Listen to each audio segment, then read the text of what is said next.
আসসালামু আলাইকুম দর্শক, কেমন আছেন সবাই? আশা করি ভালো আছেন। তো বর্তমান সময়ে কিন্তু ডায়াল প্যাড পরিবর্তন হয়েছে, এই বিষয়টা ট্রেন্ডিং চলতেছে। আবার অনেকেই ভয় পাইতেছে মোবাইল আবার হ্যাক হয়ে গেল না। তো আজকে ছোট্ট একটা ভিডিওতে সবকিছু জানতে পারবেন, অবশ্যই সম্পূর্ণ ভিডিওটি কন্টিনিউ করবেন। তো চলেন ভিডিওটি শুরু করা যাক। আপনি যদি চান আপনার ডায়াল প্যাড আগে যেরকম ছিল ওরকম করতে চান, তাহলে আমি যে নিয়মগুলো দেখাবো অবশ্যই ওই নিয়মগুলো ফলো করবেন। তো প্রথমত আপনি ডায়াল প্যাড যেটা আছে এবার চাপ দিয়ে ধরবেন। তো ধরার পরে এখানে লেখা আছে অ্যাপ ইনফো, তো আপনারা এখানে ক্লিক করবেন। তো ক্লিক করার পরে এখানে লেখা আছে স্টোরেজ, তো আপনারা এখানে ক্লিক করবেন।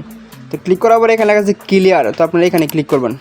তারপরে এই পাশে লেখা আছে ক্লিয়ার, তো এটাও আপনারা এরকমভাবে এখানে লেখা আছে ডিলেট, তো আপনারা ডিলেট করে দিবেন।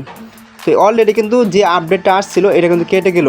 তার প্রমাণ কি? তার প্রমাণ হচ্ছে যে আমরা এখানে আবার ঢুকলাম। তো দেখেন যে এখানে কিন্তু কোনো প্রকার কিন্তু আপডেট যেটা ছিল সব কিন্তু চলে গেছে, মানে আগে যেটা ভার্সন ছিল ওইটা এসে পড়ছে। তো এরকমভাবে চাইলে আপনি যে কোনো ফোনের থেকে যে আপডেটটা আসছে তো সেটা আপনি কেটে দিতে পারেন। তো এটার কারণ হচ্ছে যে আপনারা অনেকে ভয় পাইতেছেন যে এরকম কেন হলো।